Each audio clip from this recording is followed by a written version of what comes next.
తల్లిదండ్రులకు, నాతోటి పాటి తల్లిదండ్రులకు, మరీ ముఖ్యంగా ఉపాధ్యాయులకు, టీచర్స్కి, హెచ్ఎం గారికి, school management committee members, chairman, vice చైర్మన్కి, మరీ ముఖ్యంగా మన రాష్ట్ర ముఖ్యమంత్రి గౌరవ శ్రీ నారా చంద్రబాబు నాయుడు గారికి, విద్యాశాఖ మంత్రులు మరి నారా లోకేష్ గారికి, ఏమంటే ఈ భారతదేశంలోనే ఎక్కడ లేని విధంగా తల్లిదండ్రులకు, ఉపాధ్యాయులకు, మరి వాళ్ళ యొక్క స్కూలు యొక్క ప్రభుత్వ పాఠశాల యొక్క నడవడిక ఎలాగుంది, పాఠశాలలో భోజన సదుపాయం ఎలాగుంది, పాఠశాల శుభ్రత ఎలాగుంది, మేనేజ్మెంట్ ఏం చేస్తుంది అనేటువంటిది చాలా ప్రతిష్టాత్మకంగా తీసుకున్నటువంటి ఆ మేధాశక్తి కలిగినటువంటి మాన్యశ్రీ గౌరవ నారా లోకేష్ గారికి ప్రత్యేకమైనటువంటి ధన్యవాదాలు, అభినందనలు తెలుపుతున్నాం ఈ వేదిక నుంచి. మరి తల్లిదండ్రుల, ఉపాధ్యాయుల ఆత్మీయ సమావేశం మరీ ముఖ్యంగా మనం చూడొచ్చు.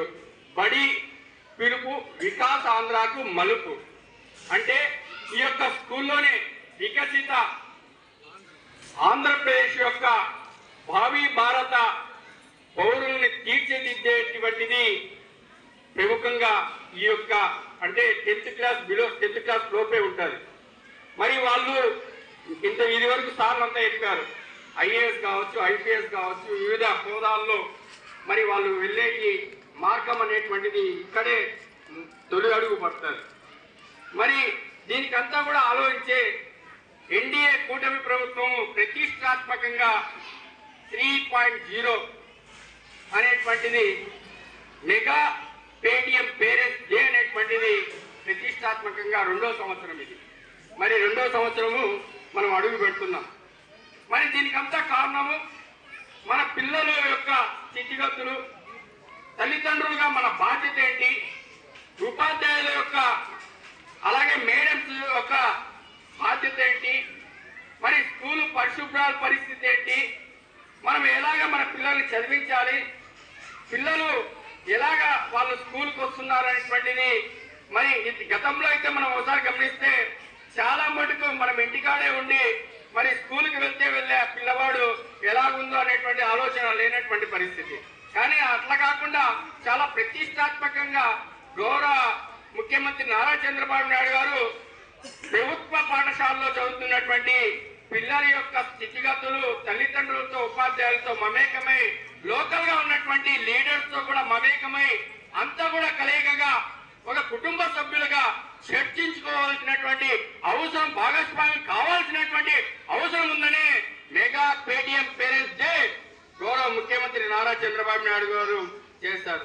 మరి రాష్ట్ర వ్యాప్తంగా దాదాపు మనము 45,000 స్కూళ్లలో ఈ పేటిఎం అనేటువంటిది మెగా పేటిఎం డే జరుగుతుంది. మన జిల్లా వరకు వస్తే దాదాపు శ్రీ సత్యసాయి జిల్లాలో 2062 పాఠశాలలో మెగా పేరెంట్స్ డే జరుగుతుంది. అలాగే ప్రభుత్వ జూనియర్ కళాశాలలో 22 కళాశాలలో ఈ యొక్క మెగా పేటిఎం డే జరుగుతుంది.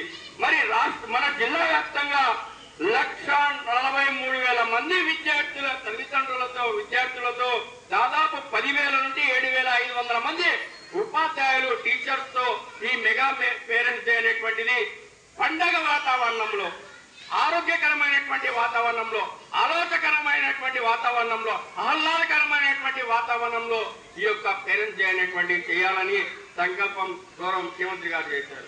మరి గౌరవ ముఖ్యమంత్రి గారు లోకేష్ గారు, పవన్ కళ్యాణ్ గారు, ఎన్డీఏ కూటమి ప్రభుత్వం, నరేంద్ర మోడీ గారు కూడా, మేడం గారు చెప్పారు, ఇది వరకు సార్ చెప్పారు, వజ్రా సార్, ఆ యొక్క బట్టలు కూడా పిల్లలకి అంటే 8th క్లాస్ లో ఆ పిల్లలకి ఒక సిస్టమేటిక్ లేపాక్షికి తీసుకుపోయి అక్కడ ఉన్నటువంటి అక్కడ శిల్పాలు కావచ్చు, ఆ వాతావరణం కావచ్చు, ఆ అట్మాస్ఫియర్ కావచ్చు, మన పిల్లలకి 8th క్లాస్ నుండి ప్రారంభం చేయాలనేటువంటి ఆలోచన విధానం. దీనికి అంత కారణము కూటమి ప్రభుత్వం అనేటువంటిది మనం గ్రహించాలి. మరి ఇదంతా ఏంటి చేస్తున్నారు? భావి భారత పౌరులుగా మన పిల్లలు ప్రభుత్వ పాఠశాల అంటే కేవలం విద్య లేదు, విద్య రాదు అనేటువంటి నానుడితో విద్య అంటే ప్రభుత్వ పాఠశాలలోనే చదువుకుంటేనే నాణ్యతమైనటువంటి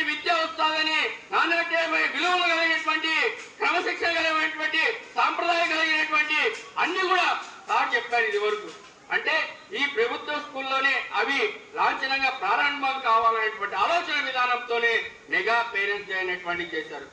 మరొకసారి చిన్న రిక్వెస్ట్ చేస్తున్న తల్లిదండ్రులుగా, ఇక్కడికి వచ్చినటువంటి వాళ్ళు చాలా తక్కువ మందే కావచ్చు, కానీ దాదాపు 757 మంది ఉన్నటువంటి పిల్లలు పేరెంట్స్ కనీసం అంటే 70% హాజరు కావాలి, అంటే 500 మంది రావాలి. కానీ ఇక్కడికి వచ్చినటువంటి కేవలం 150 మంది 200 మంది. అంటే ఇది ఇంకా కార్యరూపం దాల్చినటువంటి అవసరం ఉంది. మన పిల్లవాడి ఇంటి నుండి బయటికి పంపించాం 1వ క్లాస్ నుండి. ఆ పిల్లవాడి యొక్క స్థితిగతులు మనకి ఈ ప్రభుత్వ స్కూళ్ళలో చదివించేటువంటి వాళ్ళంతా కూలీనాలు చేసుకున్నటువంటి వాళ్ళు, మధ్యతరగతి కుటుంబీకులు, పేదలు మాత్రమే అని మనం భావిస్తున్నాం.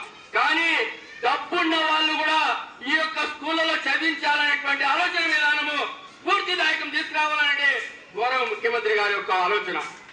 అంటే ఈ యొక్క స్కూల్లోనే క్రమశిక్షణ, ఈ యొక్క స్కూల్లోనే పద్ధతి, ఈ యొక్క స్కూల్లోనే నాణ్యతమైనటువంటి విద్య వస్తాదని మనము గ్రహించాల్సినటువంటి అవసరం ఉంది.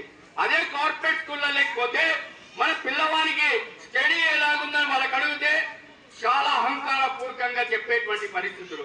అదే రవి సార్ చెప్పాడు ఇంతకుముందు, మన పిల్లవాడు స్కూల్కి వస్తుంటే సార్ మా పిల్లవాడు లెక్కల్లో తప్పు ఉందంటే భయము నాకు పుడుతుంది అని చెప్పాడు.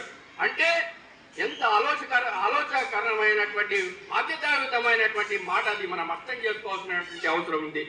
పిల్లవాడు స్కూల్కి వస్తున్నాడు, పిల్లవాడు ఏం చదువుతున్నారు, అమ్మాయి ఏం చదువుతుంది, నడవడిక ఎలాగుంది, వాళ్ళ స్థితిగతులు ఎలాగా, వాళ్ళు ఏం చేస్తున్నారు అనేటువంటి ఆలోచన మీద తల్లిదండ్రులుగా మనకు ఎంతో అవసరం ఉంది.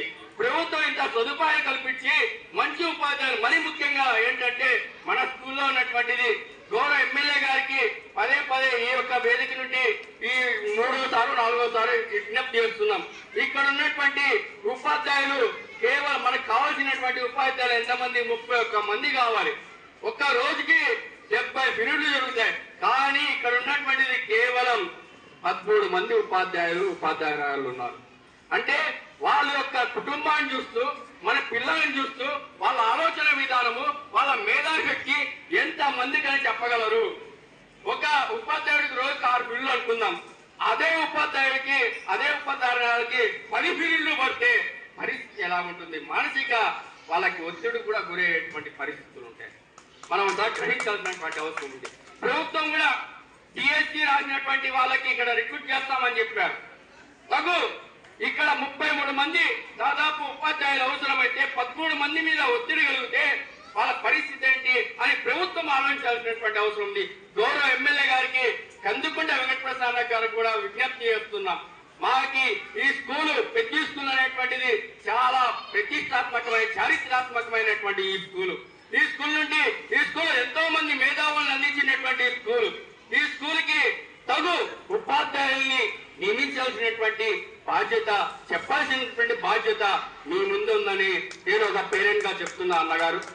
అలాగే ఈ యొక్క మన పిల్లవాడు వస్తున్నటువంటి పరిస్థితుల్లో స్కూల్ బయట పదే ప్రతి ఒక్కసారి చెప్తున్నాము, పిల్లలకి 2 వీలర్ ఇవ్వడం, పిల్లవాడు స్కూల్కి ఏ విధంగా వస్తున్నాడు అనేటువంటిది, స్కూల్కి డ్రెస్ వేసుకొని స్కూల్ యూనిఫామ్ వేసుకొని వస్తున్నాడా, మామూలు యూనిఫామ్ లో వస్తున్నాడా అనేటువంటిది ఆ ఒక ఆలోచన మనకు అవసరం ఎంతైనా ఉంది. పిల్లవాడు ఇంటికి వస్తే, బయటకు వస్తే బండు తీసుకొని, సైకిల్ తీసుకొని అట్టా దిట్టంగా పోయి ఆ పిల్లవాడికి ప్రమాదం షాట్ ఏదైనా కాయల్లో చెయ్యో లేకపోతే ఏదైనా జరిగితే దానికి బాధ్యత ఎవరు వహిస్తారు?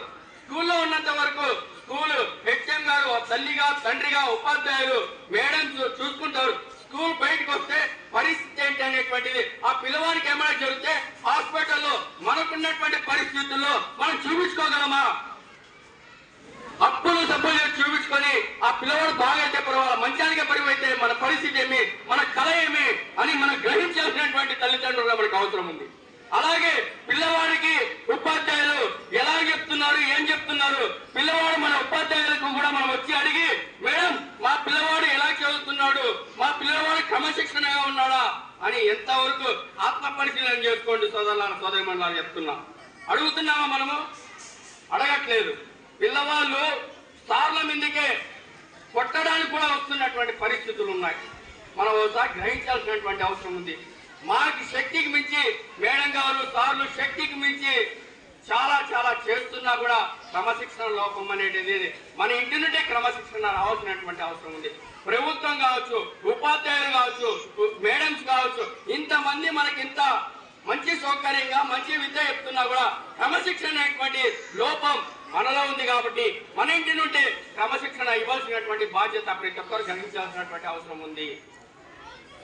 అలాగే ఈ యొక్క స్కూల్ నుండి వచ్చేటువంటి సంక్షేమ పథకాలు, తల్లికి వందనం అనేటువంటిది ప్రతి ఒక్క కుటుంబానికి గౌరవ ముఖ్యమంత్రి గారు ఇచ్చారా లేదా, అందరికి వచ్చిందా లేదా?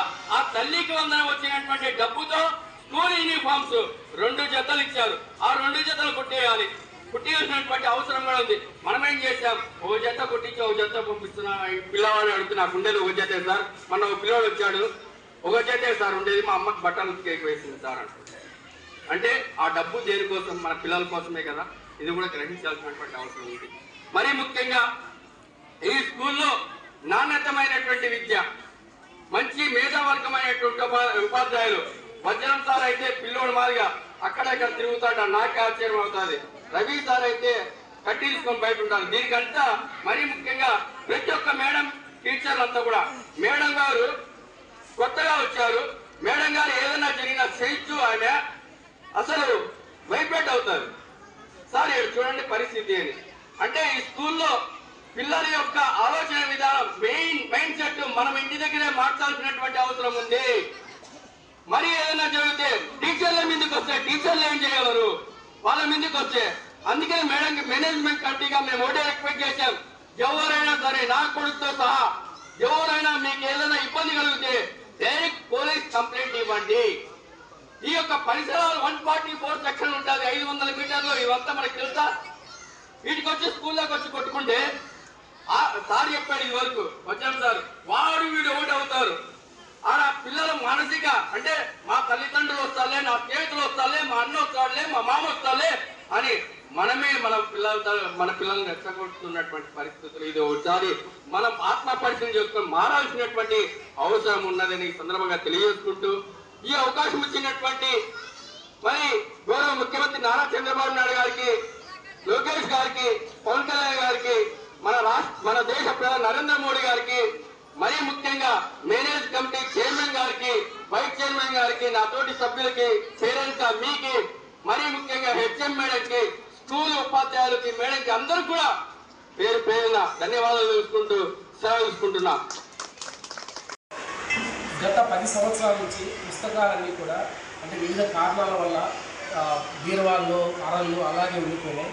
వాటిని ఈరోజు కొత్తగా వచ్చిన మా ప్రధానోపాధ్యాయురాలు శైలజా మేడం గారు వీటన్నింటినీ దుమ్ము దులిపి కొత్త పుస్తకాలు ఇవి సుమారు 5-6 సంవత్సరాల అయింది వచ్చి ఇట్లాంటి వాటన్నింటినీ కూడా విద్యార్థులకి అసలు సిసలైన చదువు అంటే పిల్లలకి పుస్తకాలు అంటే పాఠ్య పుస్తకాలే కాకుండా వేరే పుస్తకాలు కూడా చదివితేనే అందులో జ్ఞానం వస్తుంది, తద్వారా ప్రపంచాన్ని విద్యార్థి తెలుసుకుంటారనే ఉద్దేశంతో మేడం గారు ఈ మొత్తం పుస్తకాలన్నింటినీ కూడా ఇవే కాదు ఇంకా సుమారుగా 2000 పుస్తకాలు ఉన్నాయి. వాటన్నింటినీ కూడా విద్యార్థులకి ప్రతిరోజు కూడా ఇచ్చి వాళ్ళకి ఇచ్చి ఆ పుస్తకాన్ని చదివించి వాళ్ళతో రివ్యూ చేయించి సో ఈ అక్షర జ్ఞానం ద్వారా విద్యార్థులు గొప్ప పౌరులు కావాలనే ప్రధానోపాధ్యాయులు గారి ప్రధాన ఆకాంక్ష. దాన్ని ఖచ్చితంగా మేము నిర్వహిస్తాం. అమ్మ నేను ఇక్కడ ఉన్నాను, కనుక్కున్నాను, ఏం జరిగిందో నేను చెప్తానమ్మా అంటే కూడా ఏం మేడం మీరు ఏం చేస్తున్నారు? మేడం 757 మంది పిల్లల్ని చూసుకోగలదా? ఇక్కడ 3 పీజీలు ఉండాలి కానీ ఒక్కరు లేరు. నేనే సార్ వాళ్ళందరినీ రిక్వెస్ట్ చేస్తూ పక్క స్కూల్లో ఒకసారి 3 రోజుల కిందటే అపాయింట్ చేస్తాను. చాలా కష్టపడ్డాను ఆ పోస్ట్ కోసం. ఇక్కడ టీచర్లు రావడానికి కోసము ఈ రాధాకృష్ణ సార్ అయితేమి, ఇంతకు ముందు ఉన్న నాగరాజ్ సార్ అయితేమి, ఇక్కడ ఉన్న సార్ వాళ్ళ సహకారంతో ఎమ్మెల్యే దాకా కూడా వెళ్ళాం. అలా వెళ్ళినప్పుడే 2 పోస్టులు వచ్చాయి డిఎస్సిలో. ఈ రోజు వరకు పోస్టులు లేవు. చాలా ఇబ్బందులు పడుతున్నాం. అయినా పిల్లవాళ్ళకి చదువు చెప్తాం. గవర్నమెంట్ ఏ పనులైతే చేయమనిందో అవన్నీ కూడా చేస్తాం. ఏ ఒక్కటి మాకు అవసరం లేదు. మీరు ఇంకో విషయం బాగా గుర్తుపెట్టుకోవాలి. మీరు ఎందుకు పిల్లలకి డబ్బులు ఇస్తున్నారు? డబ్బులు చాలా ఉంటున్నాయి పిల్లల దగ్గర, దాని నుంచి ఒక ప్రమాదం కూడా ఉంది. మీరు బాగా గుర్తుపెట్టుకోండి. పిల్లవాళ్ళు చెడు అలవాట్లకు లోనవుతారు. అందుకనే బ్యాగులు చెక్ చేయమని సార్ వాళ్ళు చెప్పారు. ఇంటికి వచ్చిన చెడు అలవాట్లకు లోనవుతున్నారు. ఫ్రెండ్షిప్ అలాంటిది, పక్కన ఉన్న పరిసరాలు అలాంటివి. కాబట్టి మీరు మా స్కూల్లో మేము ఎవ్వరూ పైసలు అడగం. ఇక్కడ ఇంకో విషయం, మీరు పొద్దున కట్టించిన టిఫిన్ తింటాము అని ఇద్దరు ముగ్గురు అన్నారు. మనం చేసిన అన్నం 6 hours బాగుంటుంది. మీరు పొద్దున 4 or 5 చేసి అది మధ్యాహ్నం తినమని చెప్పడం బాలేదు. మన కోసం గవర్నమెంట్ అన్న బియ్యమే ప్రొవైడ్ చేస్తాను, మీకోసం వేడిగా చేస్తున్నారు. తినండి, అందరూ తినండి. పిల్లవాడు ఏదైనా మిస్టేక్ అయితే నా దగ్గరకు వచ్చి చెప్తారు. మొన్న ఒకరోజు ఉప్పు వేయలేదు, వెంటనే వచ్చి మేడం ఉప్పు వేయలేదు, వెంటనే వాళ్ళందరూ నా దగ్గర ఫ్రీగానే ఉంటారు. ఏమైనా ప్రాబ్లం ఉంటే చెప్పండి మేడం, చెప్పమని చెప్పండి. మీరే ప్రోత్సహించడం లేదు ఆ భోజనం తినమని. కొంతమంది టిఫిన్ కట్టించేసి అది తినమంటారు. ఒక 2-3 ఉన్నారు. అలా చేయొద్దండి. ఎప్పుడు మనం వేడిగా ఉన్నదే తినాలి. 6 hours తర్వాత చేసింది తింటే మన ఆరోగ్యాలు పాలవుతాం. మాకంటే తప్పదు, మేము పొద్దున ఎప్పుడో చేసుకుని ఎప్పుడో తింటూ ఉంటాం. మీకు గవర్నమెంట్ కల్పించి అందరు సార్లు కూడా ఇక్కడ తింటారు. పిల్లలు కూడా ధైర్యంగా వచ్చి చెప్తారు నా దగ్గర. మీ దగ్గర కంటే నా దగ్గర చాలా ఫ్రీగా ఉంటారు. కానీ వాళ్ళలో ఉన్నది ఏమి అంటే చెడు మాటలు ఒకరు మాట్లాడితే వెంటనే వీళ్ళు కొట్టుకోరు. అదే దాని నుంచి వస్తాయి. ఆ చెడు మాటలు ఎక్కడి నుంచి వస్తాయి అంటే మన చుట్టూ ఉన్న పరిసరాల నుంచి వస్తాయి. అది బాగా గుర్తుపెట్టుకోండి. దయచేసి ఎవరు ఒకరి పిల్లలు కొట్టారని మీరు ఇంటర్ వాళ్ళని అని చెప్పి నన్ను ఎత్తుకొని పోయి వేసేది, ట్యూషన్ వేసేది. రామయ్య అని నా గురువు ఉండదు, ఎత్తుకొని ఆయన ముందు విసిరేసిందన్నమాట. నిజమమ్మా, మీరు నమ్ముతారు లేదు. రామయ్య అని ఒక ఆయన ఉండేవాడు. ఆయన దగ్గర చదువుకున్నాను ట్యూషన్. ఆ చదువుకోవడం ఆ గురువు వల్లే నేను ఇంత వాడైనా. అందుకే గురువు సమాజాన్ని మార్చేది ఎవరంటే గురువే. ఆ పిల్లల్ని మార్చేది